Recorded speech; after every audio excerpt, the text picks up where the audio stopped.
and thank you for tuning in to Faith for Today, where we celebrate the good news of Jesus Christ, His resurrection, and ascension for the power of God to flow through us. Get your Bible and get ready to grow another level in Christ Jesus as we join Reverend Tim Leonard as he shares today's message. Welcome to Faith for Today. I'm your host, Reverend Tim Leonard, and I thank you so much for joining me to see what God has for the both of us through His Word today.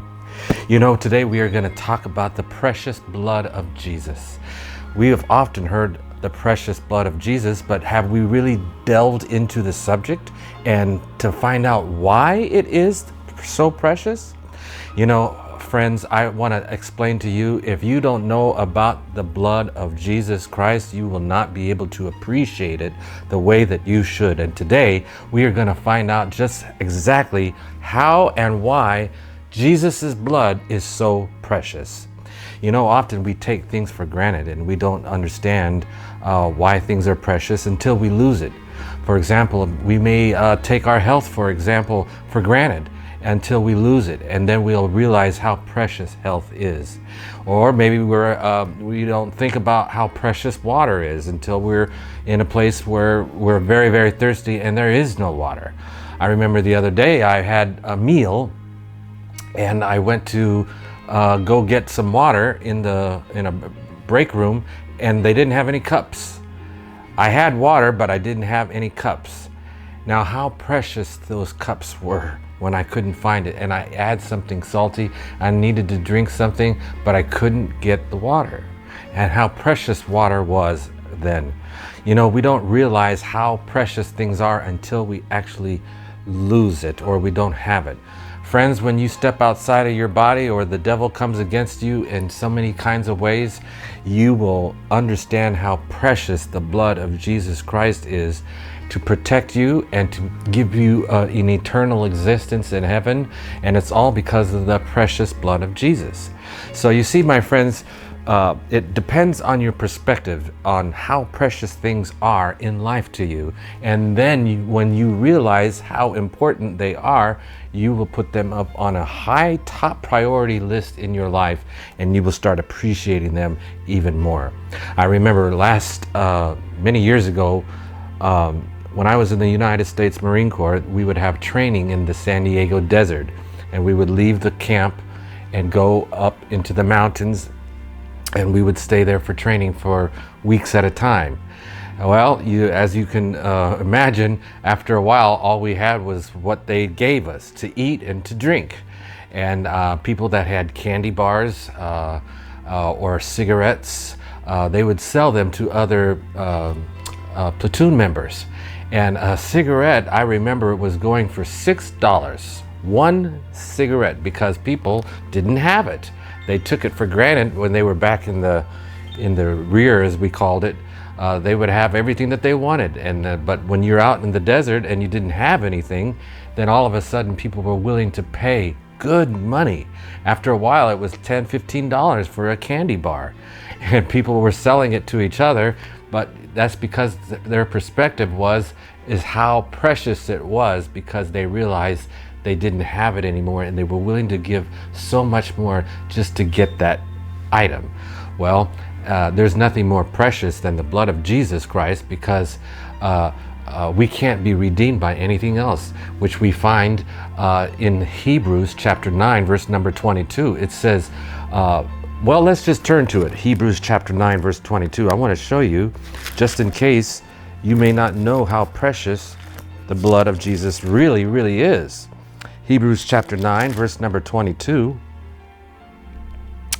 says, and according to the law, almost all things are purified with blood, and without shedding of blood, there is no remission of sins.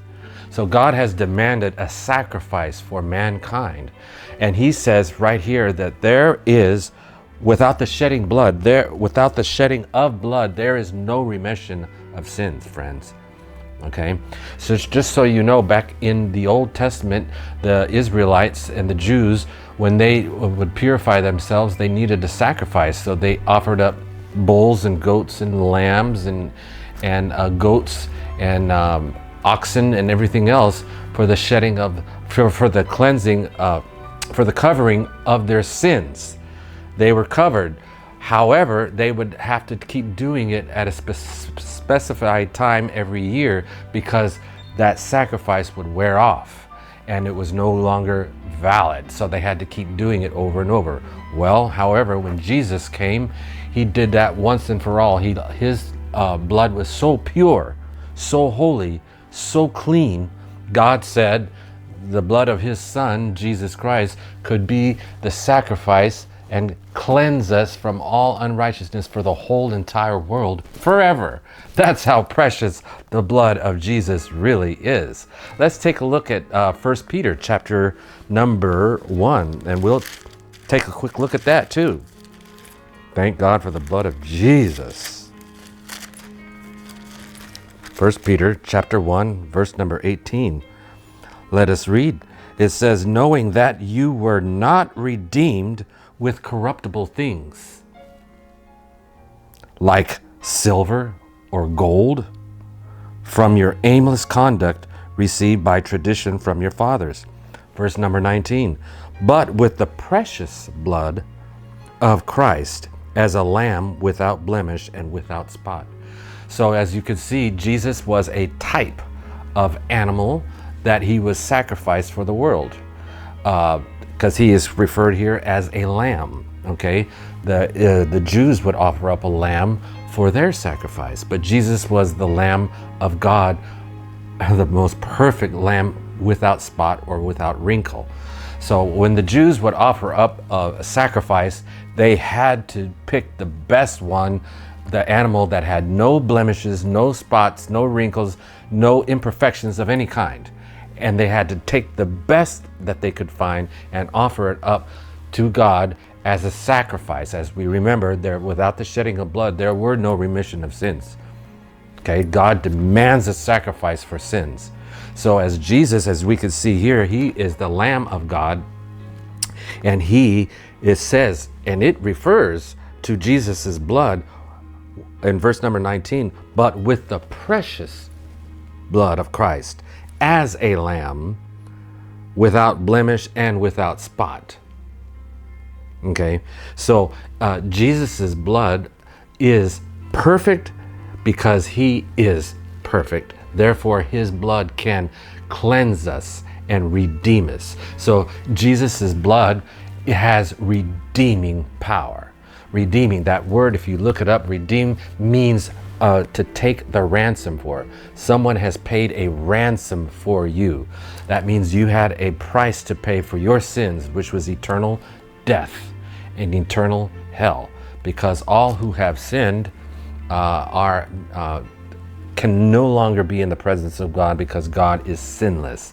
However, Jesus has paid the price for mankind if we accept his blood for the remission of our sins, and we must do that by faith and by accepting him. So this is how precious the blood of Jesus is. Now remember the example I gave to you when I was in the Marines and we were willing to pay for something because we didn't have it? Well, when you step outside of your body, when you die, or if you go into this world and you realize, gee, I don't have the protection from the devil, I don't have any kind of covenant with God because I don't have the blood of Jesus. Well, that's exactly, you'd be willing to do anything once the devil comes in and takes advantage of your life. You'd be willing to pay any price in the whole world for the blood of Jesus.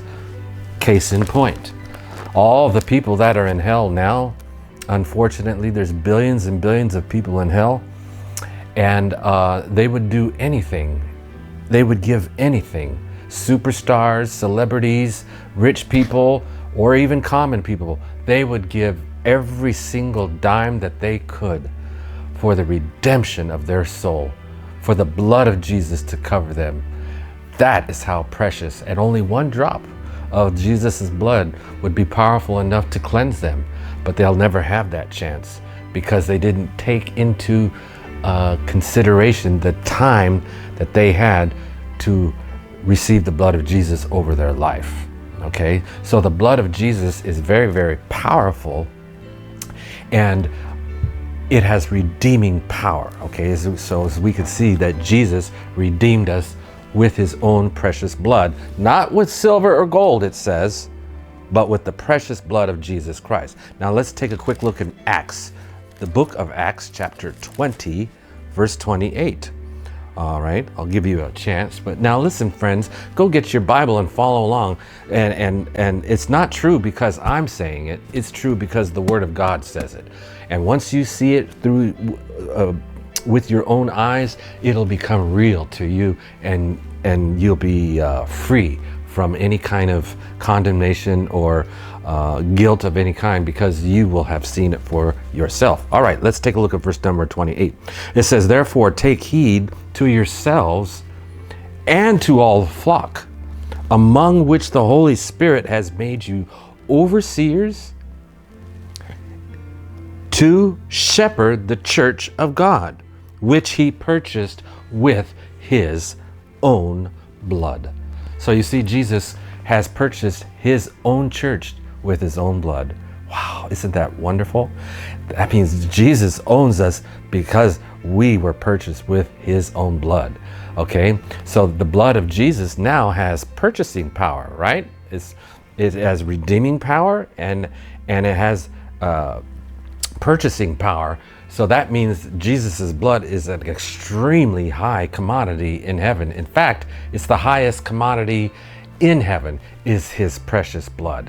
All right, now I want to show you also something. Ephesians chapter 2, verse number 13. I know we're going a little fast, but this is so important. And you'll probably have to rewind this this video every now and then so you can get a full impact and go over the verses that we covered. All right, Ephesians chapter 2, verse number 13 says, "But now in Christ Jesus, who once were afar off, have been brought near by the blood of Christ." So Jesus, not only did he redeem you, but he brings you near to him, because it's one thing to redeem you, but it's also another thing to reconcile you to him. So as you can see, we are reconciled back to Christ, back to God through the blood of Jesus. That's what it says. Well, let's read it one more time. "But now in Christ Jesus, you who were once afar off," that's all of us, we were afar off, "have been brought near by the blood of Jesus, by the blood of Christ." That's reconciliation. He has reconciled us to himself. So as you can see, because of the blood of Jesus. So as you can see, that precious blood has redeeming power and it has reconciliation power. Okay?